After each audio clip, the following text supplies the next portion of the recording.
Greetings, everybody, and happy 2018! We finally made it. This is 480 Volts, and I'm here with my very first ever video game review.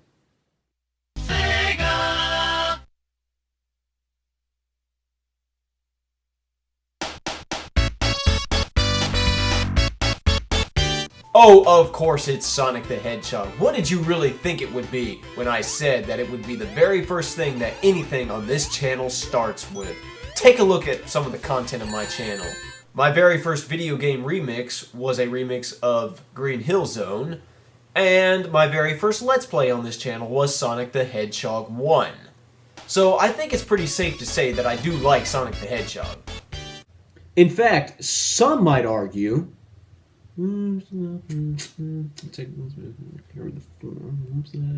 Yeah, that works. Some might actually argue that Sonic the Hedgehog was one of the very first things that got me into this whole love of video games, period. See, when I was a very, very young fellow, I used to watch The Adventures of Sonic the Hedgehog, the cartoon. I also watched Sonic the Hedgehog Saturday Morning. Those two shows were very entertaining for me. As someone who has a very short attention span, those were two cartoons that kept me hooked. Mostly because there was a lot of action and speed involved with all of it. But I didn't realize that they were based off of a video game franchise. And it wasn't until a few years later that I actually played the original Sonic the Hedgehog on the Genesis.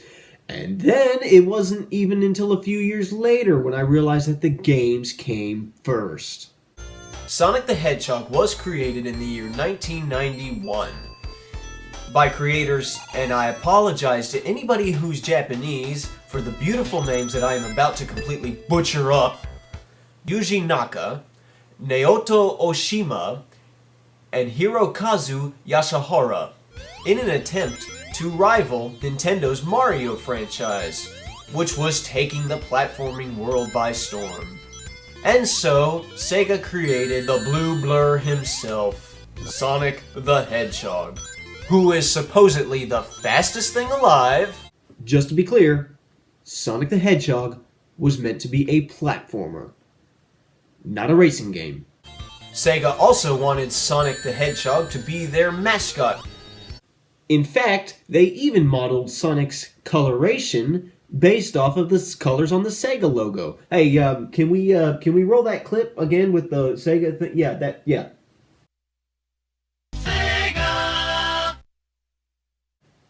I really just wanted to hear the sound again. In this review, we are going to be talking about the very first Sonic the Hedgehog game that was released in 1991 on the Sega Genesis. Sonic the Hedgehog. You probably already knew that was what we were talking about just from the title of the video, but, you know.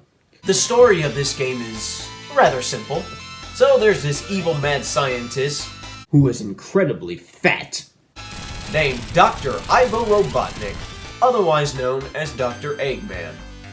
By the way, a lot of people like to call him Dr. Robotnik, and a lot of people like to call him Dr. Eggman. Me, personally, I don't really care. I kind of sometimes call him Dr. Robotnik, and sometimes I call him Dr. Eggman. So if you have a problem with me calling him either one of those, I don't know what to tell you. I kind of like to focus on other, more important things. Particularly, how does the game play? Dr. Robotnik has kidnapped these cute little woodland creatures and placed them inside of his robots called Badniks, which are meant to resemble the cute little woodland creatures, except for the fact that they all have laser guns and buzzsaws and all sorts of elements of destruction, in an attempt to create a place called Robotropolis where he will take over the entire world. And it is up to you, Sonic the Hedgehog, to run as fast as you can to the end of each stage, free as many woodland creatures as you can, and ultimately stop Dr. Robotnik. Sonic can kill Badniks by jumping on them, much like certain platformers like the Mario series. However, unlike the Mario series, you do not kill an enemy simply by landing on it feet first. When Sonic jumps, he spins around in a ball, and it is in his ball form where he is lethal to enemies, probably because of his sharp spikes that hedgehogs are known to have. Why do I bother telling you this? Because you do not have to land on top of an enemy feet first. Rather, you can land anywhere on an enemy as long as you are curled up. You can jump under an enemy. And incidentally, if you walk off a platform without curling and just land on an enemy feet first, you will take damage. Whenever you kill a badnik, you release the cute little woodland creature that was imprisoned inside it, and he jumps out and runs away to freedom. Sometimes. It's interesting that in certain stages that sport lava, you will see the cute little woodland creatures running across the lava and not taking any damage. Those are some tough little cutesies right there. Each stage, or zone, as they are called in this game, is divided into 3 little sub-stages, otherwise known as acts, and the end of Act 1 and 2 is symbolized by a signpost featuring Dr. Eggman's ugly mug, and then we spin it around and change it to Sonic's ugly mug, and Act 3 contains a boss fight against Dr. Eggman, after which we will jump on a capsule which will explode and free yet even more woodland creatures. By the way, why do they call the substages acts? That's just kind of an odd name. I can understand zone. I can roll with that. But why act? I mean, it's just kind of a weird name. I'm not saying that Sega needs to quit calling them acts. I mean, it's just one of those things that over the years, we Sonic fans have gotten used to, and we just started rolling with it. In fact, I am very glad to see that Sega has reintroduced the act system into their recent games over the last few years. I'm just wondering how they came up to that name. I mean, act, that sounds like what is this? Is it a production? Is it just some play? Are Sonic and Dr. Robotnik nothing but actors? Is Green Hill Zone simply a backdrop behind Sonic? Have we been lied to this entire time? Did I seriously just ruin my childhood and everybody else's childhood by just now putting that together? Nah, I wouldn't worry too much about it. Let's just call him Max and get on with the rest of the game. Back to the boss fights with Dr. Eggman. I swear, that Eggmobile has got to be the toughest thing in the universe.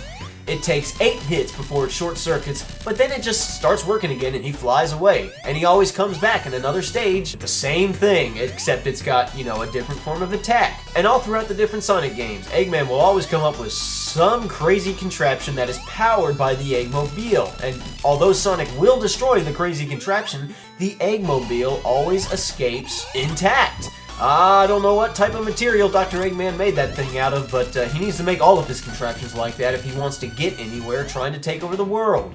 Now, one of the main things that Sonic is known for is running as fast as you possibly can. Especially in recent games, there has been a drive to emphasize Sonic's speed, almost to the point where you don't have to do much of anything but hold the directional buttons forward and watch Sonic plow through the screen, obliterating everything in his path. And well, that's just not how it works in this first game. Oh, you can go fast in certain stages like Green Hill Zone and Starlight Zone, but some of these other stages like Marble Zone and Labyrinth Zone and Spring Yard Zone, are you seeing this? Are you seeing what I'm having to do here? See, I have to jump onto that platform and then, okay, see, now I gotta wait for these and okay, but I can't make it up there because I can't go that fast and Like I said earlier, Sonic is a platformer, and that is what you have to get into your head. He is not a racetrack. He is not a race car. He is a platformer, and he is one of the trickier platformers that I've played in a long time. If you've played certain platformers like, say, the Mario series, okay, let's talk about how Mario runs, at least in the older games. So you start running, and he takes a couple seconds to get to his full running speed, which isn't that fast. And when you let go, it takes him a second or two to slow down. And he does overall feel kind of heavy, most likely due to his very fat belly. Again, at least in the older games. I don't know how much he controls in the newer games because, well, I haven't really played the newer games. And then there are some games like Mega Man, who has only 2 speeds that I am aware of: stop and go. Stop and go. And he's very responsive when you're jumping. You can change direction in midair and do all sorts of crazy stuff to save yourself from jumping over to the wrong place. And most platformers I've played are a healthy blend between those two. In the case of Sonic, it is quite different. It takes Sonic more than a second or two just to reach his top running speed, and his running is dependent on the layout of the levels. If you're standing at the foot of a loop-de-loop or a steep hill and try to press the run button, Sonic is not going to run up that hill because he's not going fast enough. You will have to effectively backtrack a little bit and start running and get Sonic going as fast as you can, and then he will be able to run up that hill. Something like physics.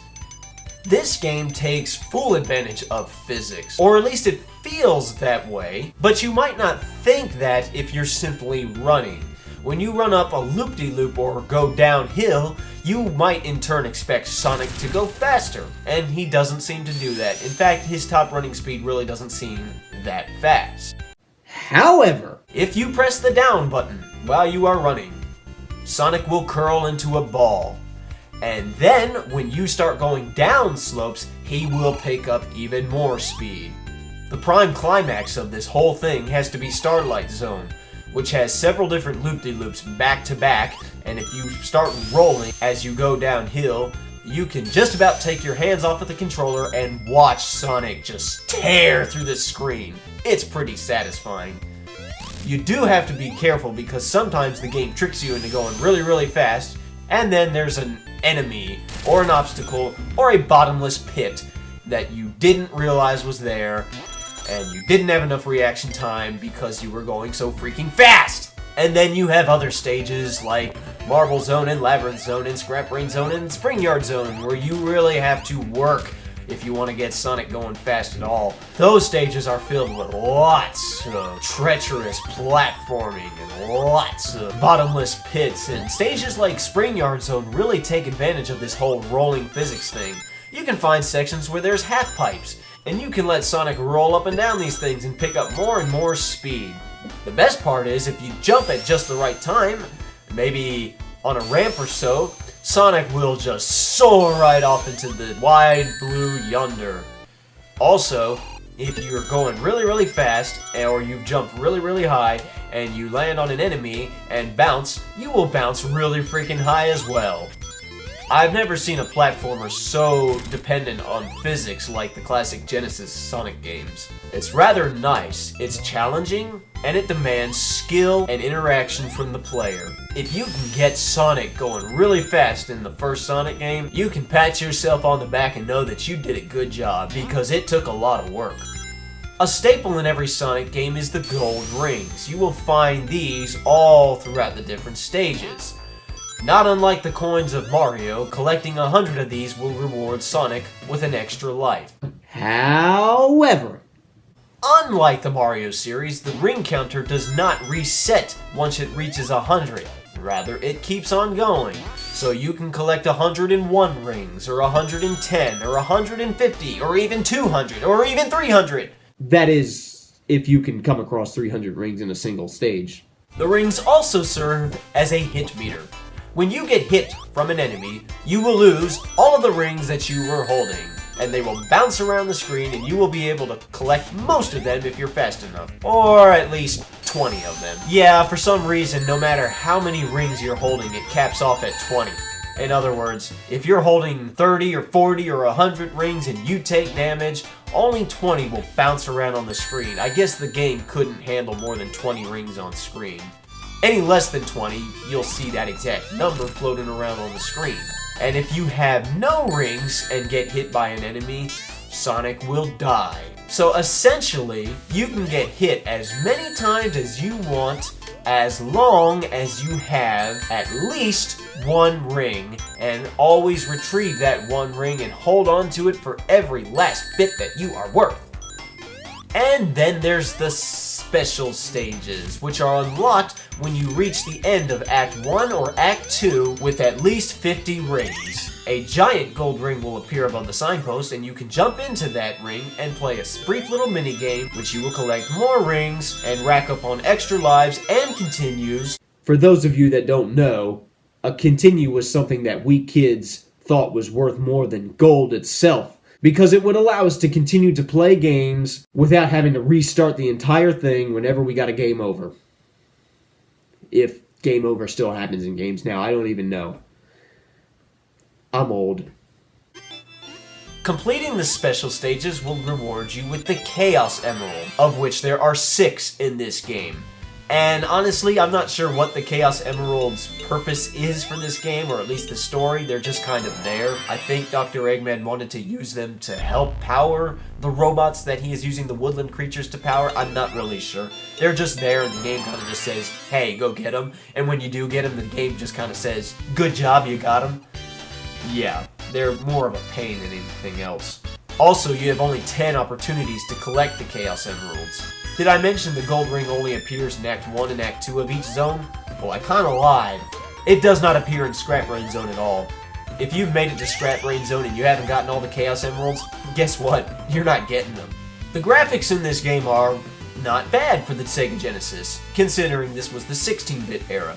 If I have any gripes with the graphics, it's the checkered walls in Green Hill Zone. What is up with that? Again, it's one of those things that we Sonic fans have just grown accustomed to seeing, and we've accepted it and we completely roll with it. But really, when you stop and think about it, that looks kind of weird. Was it a graphics problem? Now, an instance where the graphics look really, really good, in my opinion, would be Starlight Zone, in which you can see these metal pylons which are in front of the foregrounds and add a bit more of a 3D-ish effect to the graphics. The music in this game was composed by Masato Nakamura. And honestly, the music in this game really isn't anything special. I love certain tracks like Green Hill Zone, or Labyrinth Zone, or Spring Yard Zone, or the main theme of the game, because it's very nostalgic for me, because, yet again, I watched The Adventures of Sonic the Hedgehog when I was a child, and they used that main theme.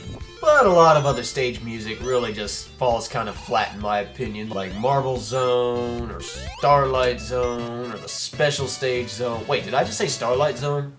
I know. Everybody loves Starlight Zone. That's the best track in the entire game, right? Well, I don't really think so. It's kind of bland, it's kind of cheesy, and it's just overly peppy for me. Green Hill Zone is kind of peppy and cheesy too, but it's very nostalgic for me and I really appreciate that theme. Over the years, Sonic games have developed much more driving music, so I guess that's what I'm accustomed to, and this game really doesn't have that, so most of the tunes are pretty relaxed. Even Scrap Brain Zone, the final zone of the game, still sounds kind of peppy to me. It's not a great soundtrack, but it gets the job done. In conclusion, if you've played a lot of Sonic games, particularly the more recent ones, Sonic the Hedgehog 1 is going to be a bit of a departure for you. You're going to have to work a little bit more than you've had to in the recent Sonic games. The platforming's very treacherous, and it's going to be frustrating at times. But Sonic the Hedgehog 1 is a game that I've always been able to just pick up and play and enjoy. And although it does give me a run for my money many times, I would still have to say that I love this game. Well, thanks for joining me for my very first ever video game review. Next time, I'll talk about Sonic the Hedgehog 2. Peace out!